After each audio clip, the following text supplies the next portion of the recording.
2600 BC से 1900 BC था, तो हम इसे फिलहाल 1300 BC कर देते हैं। नेक्स्ट है, white revolution was introduce to increase the productivity of which of the following, cotton, milk, wool, all of this. White revolution किस लिए शुरू हुआ था? इंडिया में सेल्फ डिपेंडेंट ऑफ मिल्क के लिए, मतलब खुद से अपने पैरों पे खड़ा होना मिल्क प्रोडक्शन में, और इंडिया बिकेम हुआ वर्ल्ड का number 1 milk producer in country में। तो ये रिवॉल्यूशन जो इंट्रोड्यूस हुआ था, वाइट रिवॉल्यूशन जिसे कहा गया, प्रोडक्टिविटी बढ़ाने मिल्क की। वूल भी वाइट होता है, कॉटन भी, तो मिल्क इसमें जवाब रहेगा मिल्क के लिए। और एक हिसाब से कभी कभार बदल के क्वेश्चन एग भी आ सकता है कॉटन की जगह, मीट और वूल भी आ सकता है, तो आपको मिल्क ही करना है। नेक्स्ट है, who among the following was the founder of Khalsa. Founder of Khalsa इसमें से क्या था? तो गुरु गोविंद सिंह, GGS मतलब GGS, इससे हिंट याद रखना है।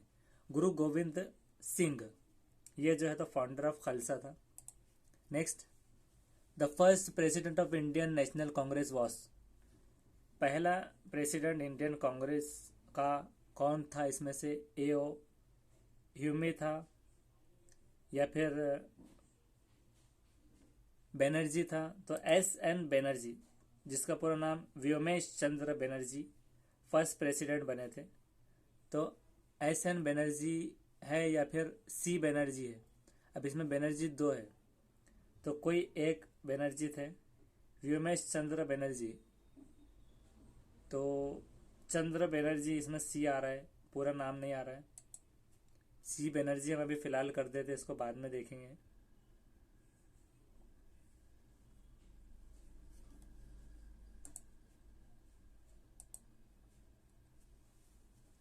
Most suitable statement about biosphere is man's immediate surrounding plant animal kingdom, land water air plant and animal, various dominants of environment. सबसे सुटेबल स्टेटमेंट इसमें से क्या है? बायोस्फेयर का। ये नैरो जोन का होता है जहां पर लैंड वाटर एयर एक जगह पर मिलते हैं। Land water air together contain होता है ये फॉर्म ऑफ लाइफ, तो बायोस्फीयर इसे कहते हैं। Narrow zone of contact between land water and air, तो जिसमें लैंड वाटर एंड एयर आएगा वो लेना है। ज़मीन, हवा, पानी, प्लांट्स, एनिमल्स, तो ये कर देते हैं। नेक्स्ट है, the iron age begin in 1000 BC, 2000 BC, 3000 BC, 4000 BC। India iron की जो एज है उसकी शुरुआत कब हुई थी? ये 15th सेंचुरी BC में एक हिसाब से ही हुई थी।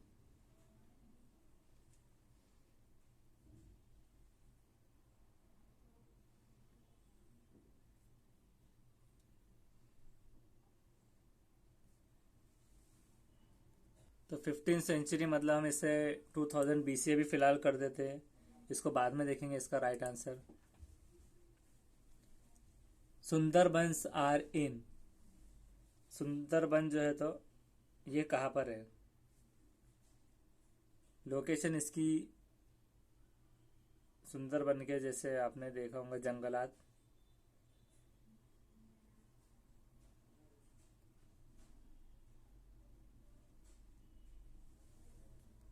तो ये सुंदरबन, ये डेल्टा जो है तो बांग्लादेश के डिवीजन से खुलना से हुगली रिवर जो इंडिया के स्टेट ऑफ वेस्ट बंगाल में मिलती है वहां पर है, तो इसमें वेस्ट बंगाल करना है। Sundarban are in West Bengal. Neo colonialism means independence है, domination of independence by economically less develop countries, या exploitation of countries of Asia, या कंक्वेस्ट। तो इसे फिलहाल हम इसे कंक्वेस्ट ऑफ एशिया अफ्रीका कर देते हैं, और इसका बाद में आंसर फिर एक मरतबा देख लेंगे। 2 cities NMN are located at 15 degree E and 15 degree west of Greenwich respectively. What will be the different time in between those two countries? 30 minutes 1 hour 30 minutes 2 hours. दो कंट्रीज है, एक का नाम है एन और एक का नाम है एम. ये दोनों एक 15 डिग्री ईस्ट पर है और 15 डिग्री दूसरी वेस्ट पर है. तो इनमें से जो ग्रीनविच पर है ये दोनों का डिफरेंस क्या होगा दो सिटीज़ का? तो ऑप्शन नंबर 4 लेना है. 2 आवर्स, दोनों का डिफरेंस 2 आवर्स रहेगा. उसका आप इस तरह से कर सकते हैं डिटेल सोल्यूशन के. टाइम जोन जो कोऑर्डिनेटरी यूनिवर्सल टाइम है जिसको कहते हैं यूटीसी, ग्रीनविच मीन टाइम जिसे कहते हैं, ये जो है तो प्राइमरी टाइम स्टैंडर्ड है जो वर्ल्ड के रेगुलेटरीज क्लॉक के हिसाब से है. वो 1 सेकंड का मतलब होता है कि सोलर टाइम का 0 डिग्री लॉन्गिट्यूड. और इस हिसाब से अगर देखा जाए तो कंट्रीज जो सेपरेट टाइम जोन में है डिग्री ऑफ यूटीसी के हिसाब से, तो वो डिवाइड होगा 24 टाइम्स जोन से जो 24 घंटे है. मतलब उसका फॉर्मूला कुछ ऐसा रहेगा कि 360 degree divided by 15 is equals to, मतलब 15 क्या है हमारे पास, ये है 15 उसका एंगल. तो angle 360 degree total degree divided by provided degree, तो 360 divided by 15 is equals to ये 24 होगा. अब 360 क्या है, total angle of the earth है, और 1 डिग्री जो है तो चेंज इन वैल्यू है 4 मिनट्स के बाद. यानी वैल्यू क्या लिए है 4 मिनट के बाद 1 डिग्री चेंज होगा. तो डिफरेंस टाइम 24 आवर्स है. ये कंसेप्ट के हिसाब से लॉन्जिट्यूड जो है 7.5% होगा दोनों स्लाइड पे. अगर 1% इक्विवेलेंट 4 मिनट के है तो 1 घंटा 60 मिनट 15 डिग्री लॉन्जिट्यूड के लिए है. तो दोनों का डिफरेंस जो रहेगा वो 30 बनेगा. तो 30 के हिसाब से जो डिफरेंट टाइम जोन है 30 multiplied by 4 is equals to 120 minutes, जिससे हम कह सकते हैं 2 आवर्स. 120 minutes means 2 hours. इसको आप और अच्छे से मतलब गूगल पर डालिए और उसका एक्सप्लेनेशन समझिए. 2 आवर्स करना है, सेव करेंगे. नेक्स्ट है India's average density of population according to 2001 census is. 2001 के सेंसस के हिसाब से इंडिया का जो है 324 पर्सन पर स्क्वायर किलोमीटर ये डेंसिटी है इंक्रीज, जो बदली है 117 से 1951 से, और रीच हुई है 324 पर्सन पर स्क्वायर किलोमीटर 2001 में उसके सेंसस से. नेक्स्ट है the fundamental duties have been included in the constitution under. Fundamental duties कौन से कॉन्स्टिट्यूशन के अंडर में आती है? तो एक हिसाब से 42 अमेंडमेंट 1976 में आया था. तो राइट आंसर 51A रहेगा.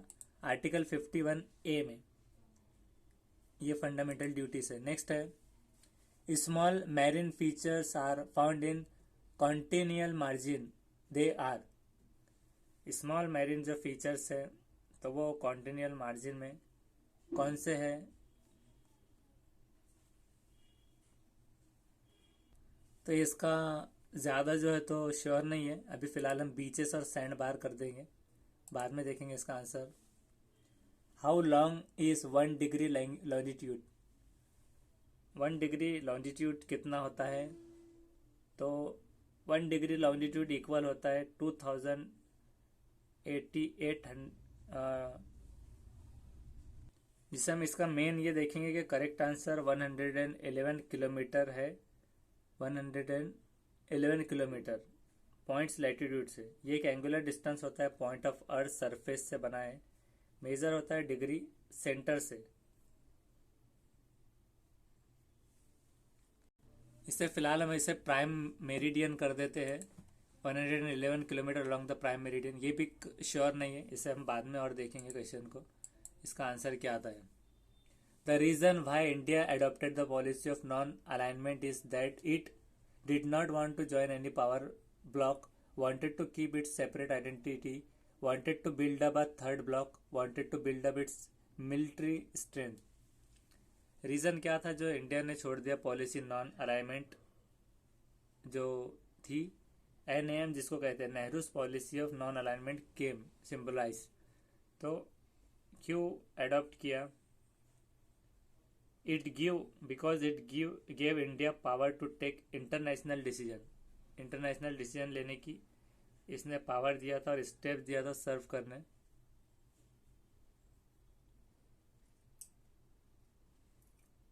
और यहाँ पर इसके हिसाब से क्या आएगा कि wanted to build up military stand, third block did not want to join. तो ये थर्ड ब्लॉक यानी इंटरनेशनल जो आ रहा है वो हो सकता है, ये भी ज़्यादा श्योर नहीं है। अभी फ़िलहाल हम ये कर देते हैं, बाद में इसका आंसर देखेंगे। नेक्स्ट है iron content in hematite and magnetite dash is and dash respectively 60, 62, 68, 60, 62, 60, 60 and 68%। तो आयरन कंटेंट हीमेटाइट और मैग्नेटाइट में कितने परसेंट होता है रिस्पेक्टिवली? तो इसका राइट आंसर है कि आयरन और जो होता है बेसिकली रॉकिंग और मिनरल्स का बन के होता है, मेटेलिक आयरन से एक्सट्रैक्ट होता है इकोनॉमिकली। तो इसके हिसाब से उसका एक फॉर्मूला है मिनरल फॉर्म ऑफ आयरन का। तो इसका राइट आंसर 70% से 72 होना चाहिए के हिसाब से, लेकिन यहाँ पर ये ऑप्शन ही नहीं है। 68 एंड 60 भी हो सकता है, तो 68 एंड 60% ये कर देंगे हम, ये वाला इसको करेंगे 68 एंड 60% सेव करेंगे। नेक्स्ट करेंगे question, which one of the following fact does not hold true about Grama Bhojaka the village headman in the northern part of India? तो इसमें से क्या स्टेटमेंट सही नहीं है ग्रामा भोजक के हिसाब से? जो विलेज हेडमैन था तो king never use him to collect taxes, तो कलेक्ट करने लगाता था टैक्स, ये उसका आंसर सही है। मतलब इसके हिसाब से फैक्ट डज नॉट होल्ड, ये फैक्ट नहीं है, बाकी सब है लैंड ऑनर, पोस्ट हेरिडिटी, ये सब never use to collect taxes, ये करना है। नेक्स्ट है the French revolution broke out in, French की जो रिवॉल्यूशन थी वो कब टूटी? 1789 में। तो 1789 तो हमारे पास यहाँ पर दो जगह पर है, लेकिन इसमें अब देखना है कि एक्चुअली कब टूटी। तो 14 जुलाई याद रखना है, इसमें 19 जुलाई था, 18 जुलाई कंफ्यूज करने, हालांकि 3 में है, तो आपको 14 जुलाई याद रखना है, तो आप 16 कर देंगे या 18, तो 14 जुलाई 1789 इस तरह से, मतलब 14, 17, 89 ऐसे याद रख सकते हैं आप, या फिर आप कुछ भी लॉजिक लगाइए, लेकिन 14 जुलाई होना चाहिए। नेक्स्ट है Madonna was painted bye, Madonna किसने पेंट किया था? तो एडवर्ड मंच ने किया था। इसका तो हमने देखे थे कि ये सुपर पिक्चर जो थी तो ये लियोनार्डो डा विंची की थी। अब एडवर्ड मंच की जो थी पेंटिंग, एडवर्ड मंच, तो जिसमें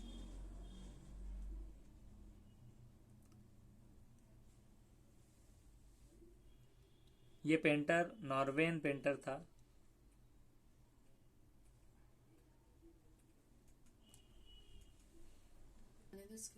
तो ये इसका जो पेंटिंग है वो हम देखते हैं, ये इस तरह से पेंटिंग थी एडवर्ड मंच की, मैडोना एंड चाइल्ड, ये वाली। तो इसका अनदर नेम तो मिल नहीं रहा, एडवर्ड मंच था, तो अभी हम फिलहाल माइक्लो एंग्लियो कर देते हैं, बाद में इसका आंसर देखेंगे। नेक्स्ट है learner centre teaching of social science does not focus on which of the following. Learner centred जो टीचिंग है वो किसको फोकस नहीं करता? इसमें से मेमोराइजिंग पे, क्वेश्चनिंग पे, या डिस्कशन पर, या इंक्वायरी पर। तो इसे हम लर्नर सेंटर में सीखने के हिसाब से क्वेश्चनिंग होती है, डिस्कशन, इंक्वायरी होती है, मेमोराइजिंग उसे याद करना ये नहीं होगा, ये कर देंगे, श्योर नहीं है वो, बाद में देखेंगे उसका। Describe the nature of teaching of social studies at secondary level of school, social, scientific, arbitrary all of the above. के nature of teaching social studies का सेकेंडरी स्कूल पे क्या होता है? सोशल होता है, साइंटिफिक, आर्बिट्री या फिर ऑल। तो इसमें से हम इसे करेंगे एक हिसाब से साइंटिफिक कर देंगे, साइंटिफिक कर देंगे। Next the content of social science should provide comprehensive information about the social issues and solution exclusively focus on issues related to social reality and should not encourage scientific method of research, aiming at raising student awareness about history, geography, politics of India, interconnection among these, aiming at raising students awareness through accurately exploring and question similar family social realities. तो इसमें से social science के content क्या होने चाहिए? तो social science के content होना चाहिए जो एम होना चाहिए रेस करने स्टूडेंट के अंदर अवेयरनेस अबाउट हिस्ट्री में नहीं, थ्रो जो क्रिटिकली एक्सप्लोरिंग, तो क्रिटिकली एक्सप्लोर करने मतलब एक क्वेश्चनिंग की फैमिलियर सोशल रियलिटीज़ को समझने और एम करने स्टूडेंट की अवेयरनेस पर। तो स्टूडेंट के raising student awareness through critical exploring, ये याद करना है, कंटेंट ऑफ सोशल साइंस में होना चाहिए। नेक्स्ट है which of the following is not characteristics of good evaluation in social studies. तो गुड इवेल्यूशन क्या नहीं है? तो एक्सेलेंस होना ज़रूरी नहीं है, रिलायबिलिटी जो है, रियलेबिलिटी, वैलिडिटी, ये सब चीज़ें रहेंगी, प्रैक्टिकलेबिलिटी, ये सारा रहेगा। तो एक्सेलेंस इसे हम कर देते हैं। नेक्स्ट है maps and diagrams in social science text books are relevant as they. Maps और डायग्राम सोशल साइंस में किस तरह से ज़रूरी होते हैं? रिलेवेंट एज दे ऐड करता है न्यू डायमेंशन कंसेप्ट में, या फिर मेड होते हैं एक्सपर्ट से, या मेक करता है टेक्स्ट बुक अट्रैक्टिव, तो क्लेरिफाई करता है कंसेप्ट समझने में मदद करता है। तो ये उसका आंसर है। नेक्स्ट है which is not purpose of focus on language of social science to encourage interdisciplinary approach. Describe the difficulties which children face when dealing with a new terminology, evaluating the teaching strategies used, all of the above। ये कौन सा purpose नहीं है focus करना language of social science? इसमें से क्या encourage करना इंटरडिसिप्लिनरी अप्रोच, या फिर डिस्क्राइब करना डिफिकल्टीज को चिल्ड्रन से जो फेस हो रहे, डील करना न्यू टर्मिनोलॉजी से, इवेल्युएट करना टीचिंग की स्ट्रेटजीज जो यूज़ की हुई है। तो इससे हम फिलहाल में अभी ये श्योर नहीं है, सेकंड कर देते डिस्क्राइब करना डिफिकल्टीज। नेक्स्ट है which of the following is not recommended by CBSE for formative assessment, source based analysis, model and chart to frequently test using authentic use of primary text. तो CBSE के हिसाब से formatting का इसमें से क्या नहीं है?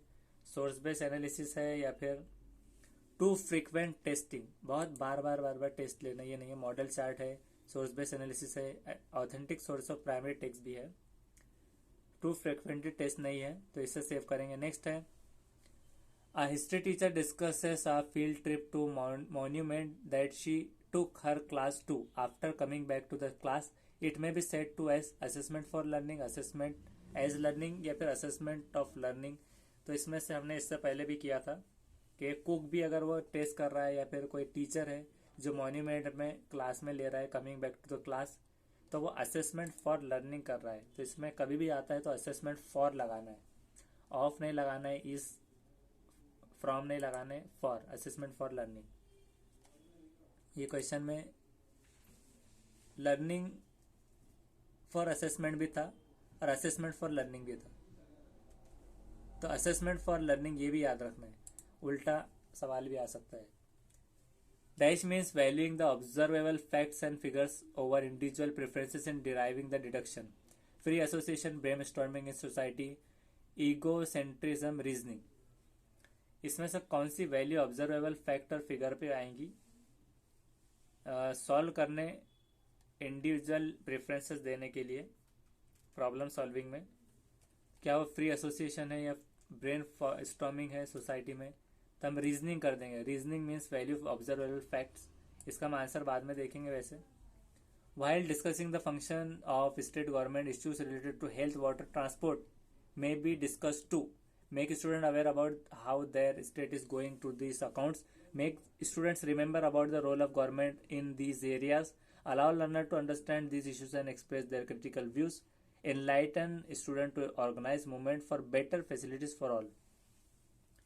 जब डिस्कस किया जा रहा है फंक्शन स्टेट गवर्नमेंट के इश्यूज जो हेल्थ, वाटर और ट्रांसपोर्ट पे होते हैं, तो इसके ज़रिए डिस्कस करके क्या चीज़ आप बताना चाह रहे हैं? क्या स्टूडेंट को अवेयर करना चाह रहे हैं स्टेट में क्या हो रहा है, या फिर आप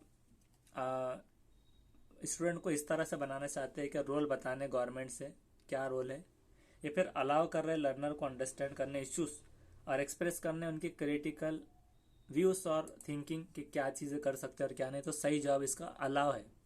allow learner to understand this issues and express their critical views, ये सही जवाब है। इनलाइटन भी नहीं करना है स्टूडेंट को कि ऑर्गेनाइज करने, मूवमेंट भी लाना नहीं है फैसिलिटीज से, तो ये उनकी थिंकिंग देखने के लिए, क्रिटिकल थिंकिंग के लिए है। The subject of social science is studied through content based on facts information both A and B. Social science study किया जाता है किस बेस पर, क्या वो फैक्ट पर होता है या फिर इन्फॉर्मेशन पे होता है। हम फिलहाल अभी बोथ ए एंड बी कर देंगे, फैक्ट एंड इन्फॉर्मेशन बोथ।